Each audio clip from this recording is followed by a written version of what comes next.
نحمده ونصلي ونسلم على رسوله الكريم أما بعد فأعوذ بالله من الشيطان الرجيم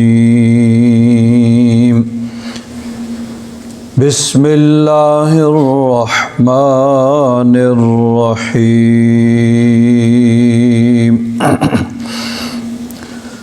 لو أنزلنا هذا القرآن على جبل لرأيته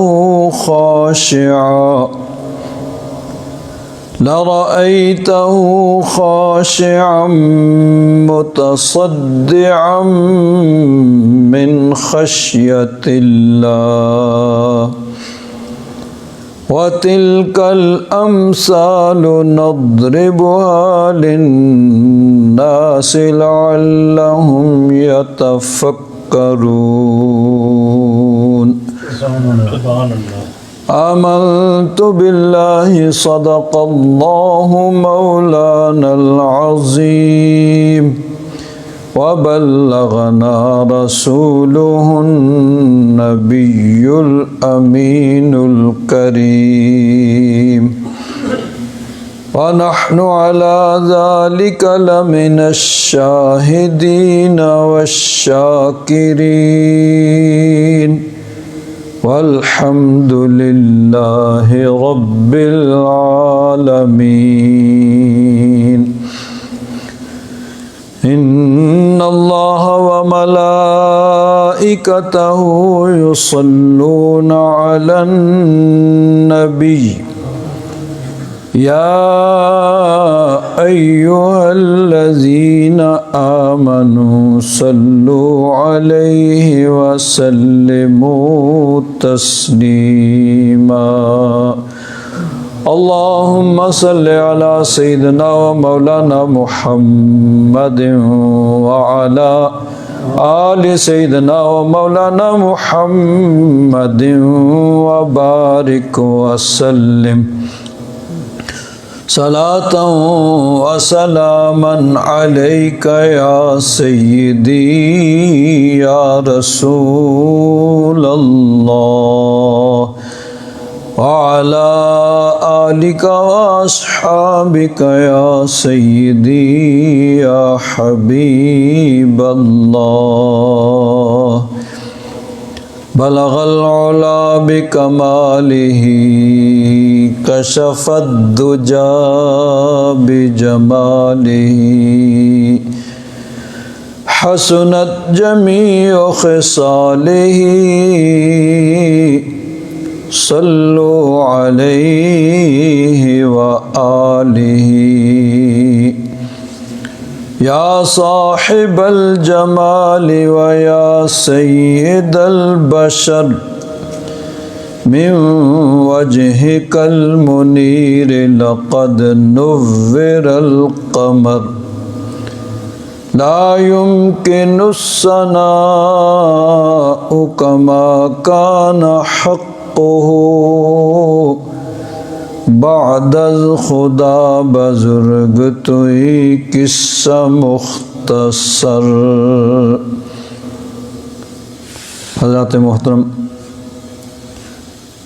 تفسیر نور الامین کے حوالے سے سورہ فاتحہ شریف کی جو تفسیر ہے اس کو بیان کرنے سے پہلے قرآن پاک کے متعلق چند اہم اور ضروری باتیں جو ہیں وہ گزشتہ جمعہ میں نے تفسیر ابن کثیر کے حوالے سے عرض کی تھیں.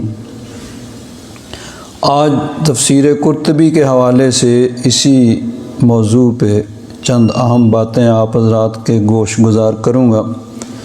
وما توفیقی الا باللہ العلی العظیم. امام قرطبی بڑی مشہور تفسیر ہے ان کی، تفسیر قرطبی کے نام سے. اس کے شروع میں جو انہوں نے اس کا دیباچہ لکھا ہے اس کے اندر ایک باب انہوں نے قائم کیا فضائل قرآن،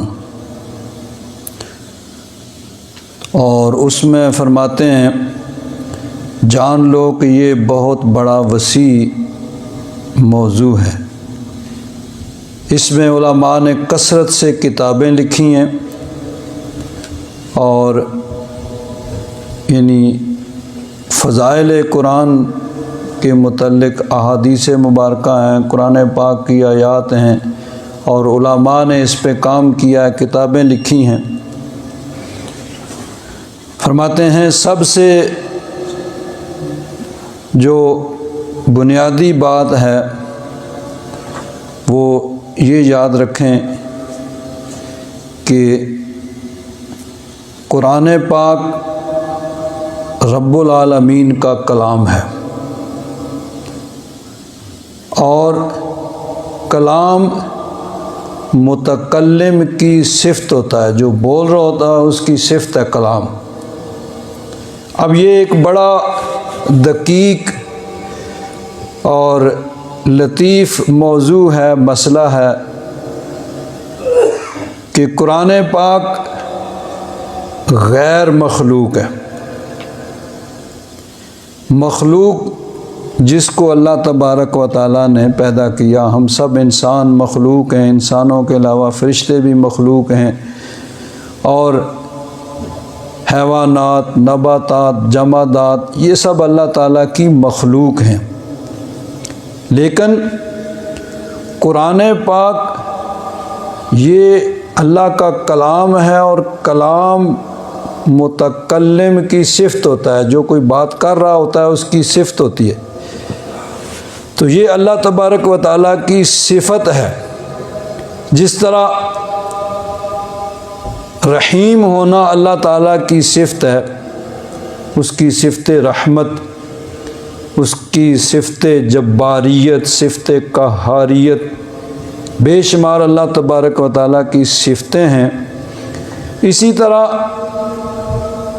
کلام یہ بھی اللہ تبارک و تعالیٰ کی صفت ہے، اور یہ غیر مخلوق۔ اب اس بارے میں علماء کے اندر اختلاف شروع ہوا۔ اہل حق کا ہمیشہ یہی نقطہ نظر رہا ہے کہ قرآن پاک اللہ تبارک و تعالیٰ کا کلام ہونے کے ناطے غیر مخلوق ہے۔ پھر اس میں کچھ لوگوں نے کہا، اس کی مختلف طریقوں سے توجیہ کی، حتیٰ کہ بادشاہ وقت جو تھا خلیفہ عباسی، وہ بھی ان کا ہم نوا ہو گیا۔ حضرت امام احمد بن حنبل کو قید کر دیا گیا اسی جرم میں کہ وہ یہ حق کی آواز اٹھاتے تھے کہ قرآن غیر مخلوق ہے، اللہ تعالیٰ کا کلام ہونے کے ناطے یہ غیر مخلوق ہے، اللہ تعالیٰ کی صفت ہے۔ اور اللہ تعالیٰ کی صفتیں، جس طرح اللہ تعالیٰ کی ذات ابدی، ازلی، قدیم، غیر مخلوق ہے، اسی طرح اس کی تمام صفتیں بھی ازلی، ابدی اور غیر مخلوق ہیں۔ بہرحال انہوں نے اس سلسلہ میں جو بھی تکلیف آئی اس کو برداشت کیا علماء حق نے، لیکن حق کی آواز کو بہرحال بلند رکھا۔ اب اس میں پھر یہ ہے کہ آگے جو انسان پڑھتا ہے، جو اس کے منہ سے آواز نکلتی ہے، یہ تو انسان کا پڑھنا، یہ تو اس کا فعل ہے، اور یہ تو مخلوق ہوتا ہے، لیکن اصل جو کلام اللہ تبارک و تعالیٰ نے نازل کیا ہے وہ اللہ تبارک و تعالیٰ کی صفت ہے۔ بہرحال یہ ایک دقیق مسئلہ ہے، اس کے بارے میں اہل حق کا ہمیشہ یہی نقطہ نظر رہا ہے کہ یہ اللہ تبارک و تعالیٰ کا کلام ہونے کے ناطے غیر مخلوق ہے۔ اور امام قرطبی فرماتے ہیں کہ حاملین قرآن کے لیے اللہ تبارک و تعالیٰ نے جو ثواب اور جزا کو تیار رکھا ہے ہم اس کو بیان کریں گے، لیکن اس کے لیے طلب خالص، یعنی خالص اللہ تبارک و تعالیٰ کی رضا کے لیے قرآن پاک کو پڑھا جائے، اس کا علم حاصل کیا جائے اور آگے اس کو پھیلایا جائے، صرف اور صرف اللہ تبارک و تعالیٰ کی رضا جو ہے وہ مراد ہو۔ آگے فرماتے ہیں کہ دیکھیے قرآن پاک کے متعلق اللہ تبارک و تعالیٰ نے قرآن پاک میں ہی ارشاد فرمایا، لو انزلنا هذا القرآن على جبل، اللہ تعالیٰ نے فرمایا کہ اگر اس قرآن کو ہم کسی پہاڑ پہ اتارتے، جبل پہاڑ، اب دنیا میں ہمارے سامنے جو چیزیں ہمیں نظر آتی ہیں ان میں سب سے مضبوط چیز پہاڑ ہوتا ہے۔ ہمیں جو چیزیں نظر آ رہی ہیں ہماری نظر میں سب سے مضبوط چیز پہاڑ ہے۔ تو اللہ تعالیٰ نے فرمایا کہ لو انزلنا هذا القرآن على جبل، اگر ہم اس قرآن کو کسی پہاڑ پہ اتارتے، لَرَأَيْتَهُ خَاشِعًا مُتَصَدِّعًا مِّنْ خَشْيَةِ اللَّهِ، سبحان اللہ، تو تم دیکھتے کہ وہ پہاڑ ڈر رہا ہوتا اور اللہ کے خوف سے پھٹ جاتا، ٹکڑے ٹکڑے ہو جاتا۔ اگر قرآن کا نزول کسی پہاڑ پہ ہوتا تو وہ پہاڑ بھی اس کو برداشت نہ کر سکتا، کلام الہی کے اس بوجھ کو وہ برداشت نہ کر سکتا اور ڈرتے ہوئے ٹکڑے ٹکڑے ہو جاتا رب کے خوف سے۔ لو انزلنا هذا القرآن على جبل لرأيته خاشعا متصدعا من خشية الله وَتِلْكَ الْأَمْثَالُ نَضْرِبُهَا لِلنَّاسِ لَعَلَّهُمْ يَتَفَكَّرُونَ۔ اللہ تبارک و تعالیٰ فرماتا ہے کہ یہ مثالیں ہم لوگوں کے لیے بیان کرتے ہیں تاکہ وہ غور و فکر کریں۔ اب اگر قرآن پاک کسی پہاڑ پہ اتارا جاتا، اس پہ نازل ہوتا تو پہاڑ اللہ کے خوف سے پھٹ جاتا، لیکن اللہ تبارک و تعالیٰ نے اپنے محبوب کے دل کو اتنا مضبوط کیا، اس کو یہ قوت اور طاقت عطا فرمائی کہ قرآن پاک حضور کے دل پہ نازل ہوا اور حضور کے دل نے اس کو محفوظ رکھا۔ اللہ تبارک و تعالیٰ ارشاد فرماتا ہے، وَإِنَّهُ لَتَنزِيلُ رَبِّ الْعَالَمِينَ، یہ قرآن پاک اللہ تبارک و تعالیٰ کا اتارا ہوا ہے۔ نزل بِهِ الروح الامین، روح الامین حضرت جبریل اس کو لے کر اترے، وہ لے کر آئے، عَلَىٰ قَلْبِكَ لِتَكُونَ مِنَ الْمُنذِرِينَ، محبوب ہم نے اس کو آپ کے قلب مبارک پہ، آپ کے دل مبارک پہ اتارا ہے تاکہ آپ ڈرانے والوں میں ہوں۔ تو اللہ تعالیٰ نے اپنے محبوب کے دل کو یہ قوت اور طاقت عطا فرمائی کہ جو قرآن اگر پہاڑ پہ اترتا تو پہاڑ ٹکڑے ٹکڑے ہو جاتا۔ اللہ تعالیٰ نے اپنے محبوب کے قلب مبارک کو یہ قوت اور طاقت عطا فرمائی کہ حضور کے دل نے اس کو برداشت کیا، بلکہ حضور کے صدقے حضور کی امت کو، حضور کے غلاموں کو بھی اللہ تبارک و تعالیٰ نے اس کا تحمل، اس کو یاد کرنا اور محفوظ کرنا، اس کا عمل کرنا آسان کر دیا۔ یہ حضور نبی کریم صلی اللہ علیہ وسلم کے صدقے حضور کی امت پر اللہ تبارک و تعالیٰ کا کرم ہے۔ اور قرآن پاک کے فضائل میں بہت سی احادیث مبارکہ ہیں۔ حضرت ابو سعید خدری رضی اللہ تعالیٰ عنہ فرماتے ہیں، نبی کریم صلی اللہ علیہ وسلم نے ارشاد فرمایا، اللہ تبارک و تعالیٰ ارشاد فرماتا ہے، اب یہ پھر حدیث قدسی ہوگی، یعنی جس میں نبی کریم صلی اللہ علیہ وسلم یہ بیان فرما دیں کہ یہ فرمان الہی ہے، ورنہ حضور کے سارے فرمان ہی اللہ تعالیٰ کے فرمان ہیں، لیکن جس میں یہ وضاحت نہیں ہوتی ہے اس کو حدیث کہا جاتا ہے، اور جس میں یہ وضاحت آ جائے کہ یہ اللہ تعالیٰ نے فرمایا اس کو پھر حدیث کا ایک اعلیٰ درجہ مل جاتا ہے کہ اس کو حدیث قدسی کہا جاتا ہے۔ اور جس کے متعلق حضور نے کہہ دیا کہ یہ قرآن ہے وہ قرآن ہو گیا، وہ قرآن پاک کی آیت ہو گئی۔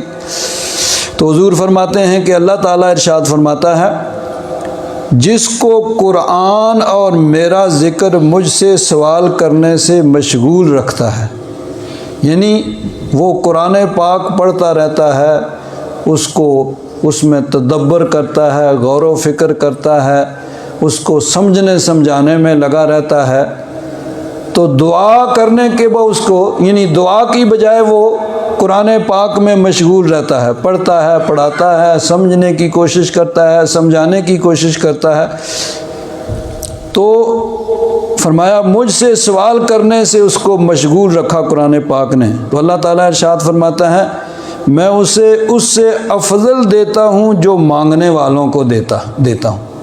تو جو مجھ سے مانگتے ہیں، سوال کرتے ہیں، اس سے بہتر میں اس کو دے دیتا ہوں جس کو قرآن اور میرا ذکر مجھ سے مانگنے سے بھی مشغول رکھیں۔ اور فرمایا اللہ تبارک و تعالیٰ کے کلام کی فضیلت تمام کلاموں پر اس طرح ہے جس طرح اللہ تعالیٰ کی فضیلت اس کی مخلوق پر ہے۔ تو گویا یہ حدیث پاک بھی اس بات کی دلیل ہوئی کہ یہ قرآن پاک اللہ تبارک و تعالیٰ کا کلام ہونے کے ناطے غیر مخلوق اللہ تعالیٰ کی صفت ہے، کیونکہ اللہ تعالیٰ نے فرمایا کہ اس کلام کی فضیلت تمام باقی کلاموں پر۔ اب باقی ہم بھی بات کرتے ہیں، ہمارا بھی کلام ہے، لیکن ہمارا کلام جس طرح ہم مخلوق ہیں، ہمارا کلام بھی مخلوق ہے، ہماری صفت ہے، تو یہ اللہ تعالیٰ کی صفت ہے، تو اللہ تعالیٰ کی ذات بھی قدیم ازلی غیر مخلوق ہے، تو اس کا کلام بھی ازلی قدیم اور غیر مخلوق۔ ایک حدیث پاک میں حضرت عبداللہ فرماتے ہیں کہ قرآن پاک کی 7 طوال یعنی 7 لمبی صورتیں، پہلی جو 7 لمبی صورتیں ہیں، سورہ البقرہ، سورہ آل عمران، اس کے بعد سورہ نساء، پھر سورہ مائدہ، سورہ الانعام اور سورہ اعراف، اور اس کے بعد پھر 2 صورتیں جو ہیں مل کے ان کو مفسرین کرام نے ایک ہی صورت قرار دیا ہے۔ سورہ جو 2 صورتیں آتی ہیں اکٹھی، ان کو یعنی درمیان میں ان کے بسم اللہ اسی لیے نہیں لکھی گئی ہے کہ ان دونوں کو یعنی ایک ہی صورت سمجھا جاتا ہے۔ تو یہ 7 صورتیں جو ہیں 7 طوال، یہ تورات کی مثل ہیں۔ سورہ یعنی یہ تورات کی مثل یہ 7 صورتیں ہیں۔ آگے فرمایا میعون، وہ صورتیں آتی ہیں جن کی تقریباً 100 کے قریب آیتیں ہیں، یعنی کم و بیش 100 صورتیں جن میں آ جاتی ہیں، ان کو معین کہتے ہیں، معین یعنی 100 معین صورتوں یعنی 100 آیتوں والی صورتیں۔ تو فرمایا یہ انجیل کی مثل ہیں۔ اور اس کے بعد مثانی، جن کی یعنی 100 سے کم آیتیں ہیں لیکن وہ بہت چھوٹی صورتیں بھی نہیں، ان کو مثانی کہا جاتا ہے۔ تو فرمایا یہ زبور کی مثل ہیں۔ تو 7 بڑی صورتیں، یہ فرمایا تورات کی مثل، 100 آیتوں والی تقریباً جن کی کم و بیش 100 آیتیں ہیں، یہ انجیل کی مثل، اور اس سے کم آیتوں والی صورتیں زبور کی مثل۔ 3 بڑی کتابیں آسمانی، تورات، زبور، انجیل۔ اور فرمایا اس کے بعد جو تمام باقی قرآن یعنی باقی صورتیں ہیں وہ یعنی اس پہ اضافہ اور اس سے یعنی وہ زیادہ ہیں۔ اور نبی کریم صلی اللہ علیہ وسلم کا ارشاد گرامی ہے، حضور نے فرمایا کہ تاریک رات کی طرح فتنے نازل ہوں گے، جس طرح رات میں ستارے گرتے ہیں اس طرح فتنے نازل ہوں گے۔ تو صحابی نے عرض کیا یا رسول اللہ، یا حبیب اللہ، ان فتنوں سے بچنے کا طریقہ کیا ہے؟ کس طریقے سے ان کو بچا جا سکتا ہے؟ نبی کریم صلی اللہ علیہ وسلم نے ارشاد فرمایا، اللہ تبارک و تعالیٰ کی کتاب، اس کو مضبوطی سے پکڑ لو، یہ اللہ تبارک و تعالیٰ کی کتاب جو تمہیں ان فتنوں سے بچائے گی۔ اس میں پہلوں کے بھی واقعات ہیں، بعد کی بھی خبریں ہیں، اور جو کچھ اس کے درمیان ہے اس کا بھی بڑا واضح حکم اس کے اندر ہے۔ نبی کریم صلی اللہ علیہ وسلم نے ارشاد فرمایا کہ یہ فصل ہے، یعنی بڑا واضح حکم قرآن پاک ہے، اور جو اس کو چھوڑے گا اللہ تبارک و تعالیٰ اس کو برباد کرے گا، اور جو اس کے علاوہ کہیں اور ہدایت تلاش کرے گا وہ گمراہ ہو جائے گا۔ یعنی قرآن پاک کے نزول کے بعد اب پہلی کتابیں جو ہیں وہ سب کی سب منسوخ ہو گئیں۔ پہلی کتابیں جو تھیں ان کو ان کے محافظین نے خود ان میں تبدیلیاں بھی کر لیں، لیکن جب قرآن پاک نزول ہوا تو ان کے یعنی حکم اب منسوخ ہو گیا۔ اب اگر کہیں سے اصل تورات، زبور، انجیل بھی آ جائے تو اس کے مطابق عمل نہیں ہوگا کہ قرآن پاک کے نزول سے وہ پہلی کتابیں منسوخ ہو گئیں۔ حتیٰ کہ حضرت عیسیٰ علیہ السلام جب قیامت کے نزدیک آپ کا نزول ہوگا، آپ دنیا میں تشریف لائیں گے تو اس وقت انجیل پہ، اپنے اوپر نازل ہونے والی کتاب پہ نہیں عمل کریں گے، اس کا حکم نہیں دیں گے، بلکہ حضور کی شریعت، حضور کے ارشادات، قرآن و سنت، شریعت مطہرہ کے مطابق چلیں گے، اور اسی کے مطابق سب کو چلنے کی تلقین کریں گے اور حکم دیں گے۔ تو فرمایا کہ اگر کوئی اس کے علاوہ کہیں اور سے ہدایت تلاش کرے گا تو وہ گمراہ ہو جائے گا، اور یہ اللہ کی مضبوط رسی اور واضح نور ہے۔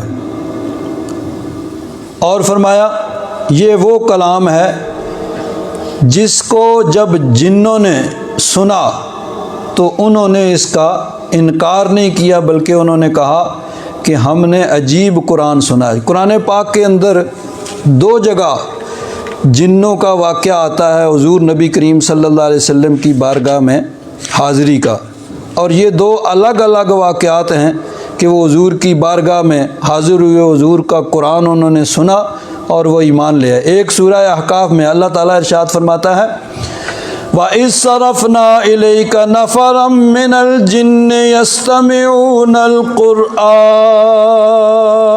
سبحان اللہ۔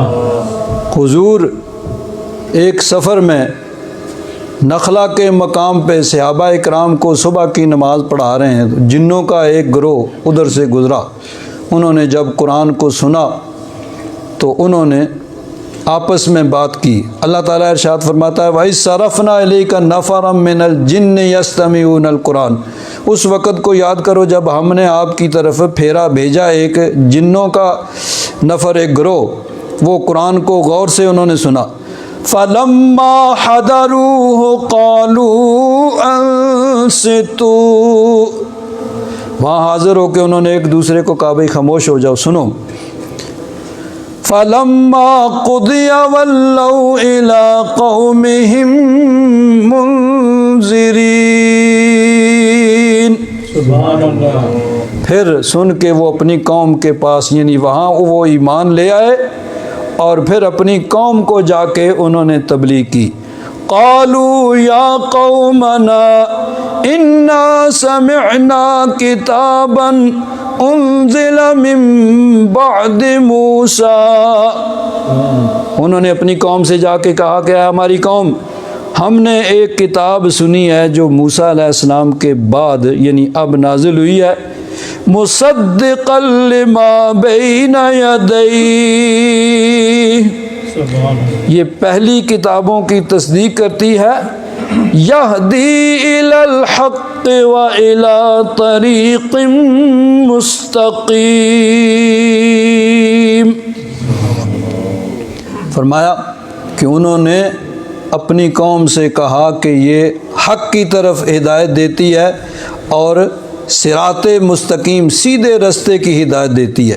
یا قومنا اجیبوا داعی اللہ وآمنوا بہ، اپنی قوم کو اب تبلیغ کرتے ہیں کہ اے ہماری قوم، اس اللہ کی طرف بلانے والے کی بات کو مان لو، اس پہ ایمان لے آؤ۔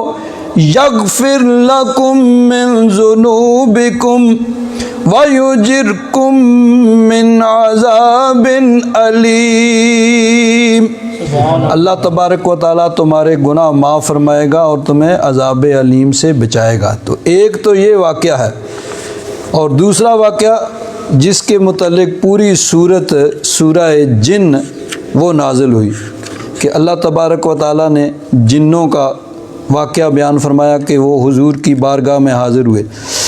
قل اوحی الی انہ استمع نفر من الجن، محبوب فرما دو کہ میری طرف یہ وحی کی گئی ہے، یعنی اللہ تبارک و تعالیٰ نے اس بات کی خبر دی ہے کہ انہ استمع نفر من الجن، جنوں کے ایک نفر نے، ایک گروہ نے قرآن پاک کو سنا۔ فقالوا انا سمعنا قرآنا عجبا، انہوں نے کہا ہم نے عجیب قرآن سنا ہے۔ یہدی الی الرشد فآمنا بہ، وہ رشد کی طرف، ہدایت کی طرف وہ رستہ دکھاتا ہے، پس ہم اس پر ایمان لے آئے۔ تو یہ جنوں کے دو واقعات ہیں جو حضور کی بارگاہ میں آ کے انہوں نے قرآن پاک سنا اور مسلمان ہوئے۔ تو نبی کریم صلی اللہ علیہ وسلم نے فرمایا کہ جنوں نے بھی اس کو سنا اور انہوں نے اس کا انکار نہیں کیا۔ ایک حدیث پاک میں ہے کہ نبی کریم صلی اللہ علیہ وسلم نے ارشاد فرمایا، تم میں سے بہتر وہ ہے جو قرآن سیکھے اور قرآن سکھائے، یعنی پہلے خود سیکھے، پھر ظاہر بات ہے کہ کسی کو سکھانے کے لیے پہلے خود سیکھنا پڑے گا، کسی کو پڑھانا ہے تو پہلے خود پڑھنا پڑے گا، اگر کسی کو سمجھانا ہے تو پہلے خود سمجھنا پڑے گا، تو خود سیکھے اور دوسروں کو سکھائے، تو فرمایا تم میں سے وہ بہتر ہے۔ ام المومنین حضرت عائشہ صدیقہ رضی اللہ تعالیٰ عنہ فرماتی ہیں کہ نبی کریم صلی اللہ علیہ وسلم نے ارشاد فرمایا، قرآن کا ماہر، یعنی جو قرآن پاک پڑھتا ہے، سمجھتا ہے اور قرآن پاک کے مفہوم کو جانتا ہے، فرمایا وہ معزز فرشتوں کے ساتھ ہوگا۔ الماہر بالقرآن مع الکرام البررہ، اور آگے فرمایا جو قرآن کو پڑھتا ہے اور اس کو پڑھتے ہوئے اس کی زبان کو مشقت ہوتی ہے، یعنی پڑھنے میں اس کو مشقت ہوتی ہے صحیح طریقے سے، یعنی پڑھنے کے لیے اس کو کوشش کرنی پڑتی ہے، مشقت کے ساتھ وہ پڑھتا ہے، تو فرمایا اس کو 2 اجر ملیں گے، دگنا اجر۔ امام قرطبی اس کی تشریح کرتے ہوئے فرماتے ہیں کہ 1 اجر تلاوت کا اور 1 اجر مشقت کا، یعنی اس نے کوشش کی، محنت کر کے مشقت کے ساتھ جو قرآن پاک کی تلاوت کر رہا۔ حضرت عقبہ بن عامر رضی اللہ تعالیٰ عنہ فرماتے ہیں، یہ اصحاب صفہ میں سے تھے۔ صفہ وہ حضرات جو مسجد نبوی شریف میں رہتے تھے اور ان کا کام صرف علم دین حاصل کرنا، وہیں ان کا قیام تھا، ان کا کوئی گھر نہیں تھا، کوئی رہنے کی جگہ نہیں، بس وہیں رہتے اور قرآن پاک کی تعلیم حاصل کرتے اصحاب صفہ۔ تو فرماتے ہیں کہ ہم اصحاب صفہ کے پاس نبی کریم صلی اللہ علیہ وسلم تشریف لائے اور آ کے ارشاد فرمایا، تم میں سے کون یہ پسند کرتا ہے کہ وہ روزانہ بطحان یا عقیق کی طرف جائے؟ یہ 2 منڈیاں تھیں وہاں مدینہ شریف کے قریب، جہاں پہ جانور بیچے اور خریدے جاتے تھے، تو مویشی منڈیاں۔ تو فرمایا وہاں جائے اور 2 بلند کوہانوں والی اونٹنیاں لے آئے، یعنی وہاں جا کے تجارت کرے اور تجارت میں اس کو اتنا نفع ہو کہ 2 اونٹنیاں عمدہ قسم کی وہ لے آئے، نہ اس میں کوئی گناہ ہو نہ قطع رحمی۔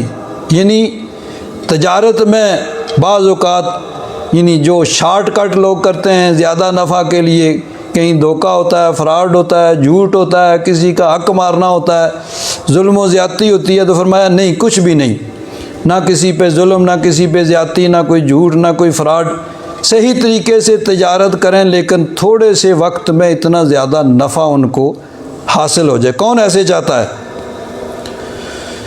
تو انہوں نے عرض کیا حضور سب یہی چاہتے ہیں، مسلمان ہیں، آپ کے غلام ہیں، اس ناطے سے کسی پہ ظلم زیادتی جھوٹ فراڈ یہ بھی نہ ہو، یہ کوئی نہیں کرنا چاہتا آپ کا غلام، لیکن تجارت تھوڑا سا وقت اتنا زیادہ نفع ہو جائے یہ تو سب چاہیں گے۔ تو نبی کریم صلی اللہ علیہ وسلم نے ارشاد فرمایا تو ایسے کیوں نہیں ہے کہ تم میں سے کوئی صبح کے وقت مسجد کی طرف جائے، پھر علم حاصل کرے یا کتاب اللہ میں سے 2 آیتیں پڑھے؟ تو فرمایا کہ یہ 2 آیتیں پڑھنا اس کے لیے 2 اونٹنیوں سے بہتر ہے، اور 3 آیتیں 3 اونٹنیوں سے بہتر، اور 4 آیتیں 4 اونٹنی، اسی طرح جتنی تعداد۔ تو وہ تو دنیا کا نفع تو سب چاہتے ہیں، فرمایا یہ آخرت کا نفع ہے جو میرا اللہ تبارک و تعالی عطا فرماتا ہے، جو اس کی کتاب کے ساتھ محبت پیدا کرتا ہے۔ ایک حدیث پاک میں ہے نبی کریم صلی اللہ علیہ وسلم نے ارشاد فرمایا کہ جو قرآن پاک کا ایک لفظ پڑھتا ہے، ایک حرف پڑھتا ہے، ایک حرف پڑھنے پر اللہ تبارک و تعالیٰ اس کو ایک ایسی نیکی عطا فرماتا ہے جو 10 کے برابر ہے، یعنی ایک حرف پڑھنے پر 10 نیکیاں۔ اور فرمایا میں یہ نہیں کہتا کہ الف لام میم ایک حرف ہے، بلکہ الف الگ حرف ہے، لام الگ حرف ہے، میم الگ حرف ہے۔ تو الف لام میم 3 حرف پڑھنے پر اللہ تبارک و تعالیٰ 3 ایسی نیکیاں عطا فرماتا ہے کہ ہر نیکی 10 کے برابر، 10 گنا۔ تو یہ 3 حرف پڑھنے سے 30 نیکیاں اللہ تبارک و تعالیٰ ارشاد فرماتا ہے۔ اور بڑی اہم بات نبی کریم صلی اللہ علیہ وسلم نے ارشاد فرمایا کہ اللہ تبارک و تعالیٰ بندے کی مدد میں ہوتا ہے جب تک وہ بندہ اپنے بھائی کی مدد میں ہوتا ہے۔ بڑی یہ جامع حدیث پاک ہے، اس میں بہت سی باتیں ہیں۔ فرمایا اللہ تبارک و تعالیٰ اپنے بندے کی مدد میں ہوتا ہے جب تک وہ اپنے بھائی کی مدد، اب بھائی سے نسبی بھائی بھی اور دینی بھائی بھی، کسی مسلمان کی جب تک انسان مدد کر رہا ہے اللہ تبارک و تعالیٰ اس کی مدد کر رہا ہے۔ اور فرمایا جو کسی مسلمان کی دنیا کی تکلیف میں سے کوئی تکلیف دور کرے گا اللہ تبارک و تعالیٰ اسے قیامت کی تکلیفوں میں سے ایک تکلیف اس کی دور فرما دے گا۔ جو کسی تنگ دست پر آسانی کرے گا اللہ تبارک و تعالیٰ دنیا و آخرت میں اس پر آسانی فرمائے گا۔ اور جو مسلمان کسی مسلمان کی پردہ پوشی کرے گا اللہ تبارک و تعالیٰ دنیا و آخرت میں اس کی پردہ پوشی کرے گا۔ یعنی کسی کا عیب معلوم ہے تو اس کو نشر نہیں کیا، لوگوں کو نہیں بتایا، بلکہ اس کو چھپایا، تو اللہ تبارک و تعالیٰ بھی دنیا و آخرت میں اس کی پردہ پوشی فرمائے گا۔ اور فرمایا جو علم کا متلاشی ہوتا ہے، علم کی تلاش میں، یعنی اللہ کی راہ میں نکلتا ہے علم دین حاصل کرنے کے لیے، اللہ تبارک و تعالیٰ اس کے لیے جنت کا راستہ آسان فرما دیتا ہے۔ اور فرمایا کوئی قوم اللہ کے گھروں میں سے کسی گھر میں یعنی مسجد میں داخل ہوتی ہے، کتاب اللہ کی تلاوت کرتے ہیں، آپس میں اس کا تکرار کرتے ہیں، پڑھتے پڑھاتے ہیں، سیکھتے سکھاتے ہیں، سمجھتے سمجھاتے ہیں، تو فرمایا کہ ان پر اللہ تبارک و تعالیٰ کی طرف سے سکینہ یعنی سکون نازل ہوتا ہے، اور اللہ کی رحمت ان کو ڈھانپ لیتی ہے، فرشتے ان کو گھیر لیتے ہیں، اور اللہ تبارک و تعالیٰ ان کا ذکر فرشتوں میں کرتا ہے کہ دیکھو یہ میرے بندے میری رضا کے لیے میری کتاب کو پڑھ رہے ہیں، پڑھا رہے ہیں، سمجھ رہے ہیں، سمجھا رہے ہیں۔ اور آخری بات بڑی اہم ہے، حضور نے فرمایا کہ جو قرآن پر عمل کرنے میں سستی کرے گا، قرآن پاک میں عمل نہیں کیا، سستی کی، فرمایا اس کا نسب اس کو آگے نہیں بڑھائے گا۔ کہ قرآن پاک میں عمل کرنے پر اس نے بے شک بڑے گھرانے سے اس کا تعلق ہے، لیکن قرآن پاک پر عمل کرنے میں سستی کی تو اس کا نسب اس کو آگے نہیں بڑھائے گا، بلکہ کہ جس کو اللہ تبارک و تعالیٰ نے کوئی درجہ دیا ہے، کوئی مرتبہ دیا ہے بڑے گھرانے میں، بڑے خاندان میں بزرگوں کے ساتھ جس کا تعلق ہے اس کی ذمہ داری دوسروں سے زیادہ ہے کہ وہ زیادہ اللہ تبارک و تعالیٰ کا شکر ادا کرے۔ اللہ تبارک و تعالیٰ نے جو اس کا مرتبہ اور مقام دیا ہے اس کا تقاضا بھی ہے، اس کا تقاضا یہی ہے کہ اس کے دل میں زیادہ خوف خدا ہو، زیادہ تقویٰ ہو، پرہیزگاری ہو، دین کا زیادہ درد ہونا چاہیے۔ اللہ تبارک و تعالیٰ اپنا فضل اور کرم فرمائے۔ وآخر دعوانا الحمد للہ رب العالمین۔